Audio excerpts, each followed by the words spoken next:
Des incubateurs à l'intérieur d'un CHU, ça peut exister dans des instituts ultra spécialisés. Et ici, nous sommes dans un institut ultra spécialisé puisqu'il est dédié aux nouvelles thérapeutiques, aux thérapeutiques cellulaires.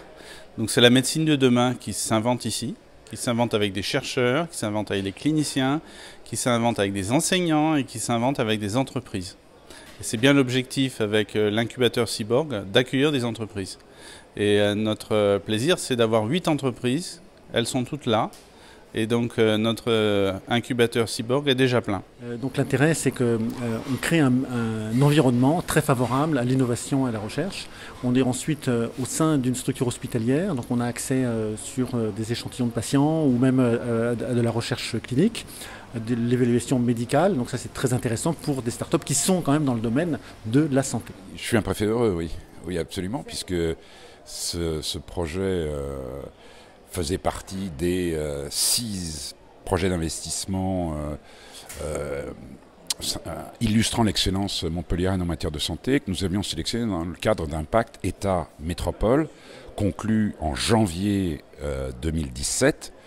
Et donc 18 mois après, voilà la première des réalisations de ce pacte qui permet effectivement à des startups dans les biotechnologies qui sont développées ici dans les laboratoires de prendre racine et je l'espère de prospérer pour créer des emplois hautement qualifiés, tout ça au bénéfice de la métropole de Montpellier. C'est quelque chose de très important pour nous car il y a eu 6 projets soutenus, ce qui représente 12 millions d'euros. État, métropole. Et si vous voulez, on est très content avec le préfet, évidemment, d'inaugurer ce bâtiment parce que cela prouve que ça va très vite, que ce n'est pas que des paroles. Il y a évidemment les subventions qui sont tombées, mais il y a également tout le dynamisme du CHU, tout le dynamisme des personnes qui ont fait ce bâtiment. Et quand je vois 8 startups incubées ici en tant que vice-présidente du développement économique, je suis ravie. Et c'est plein, évidemment. Il faudrait des locaux encore plus grands. Mais cela prouve l'attractivité de la métropole, aussi bien au niveau de la santé qu'au niveau du numérique.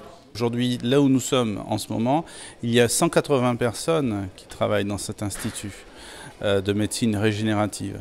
Donc c'est un formidable atout et clairement le CHU de Montpellier rayonne grâce à ça.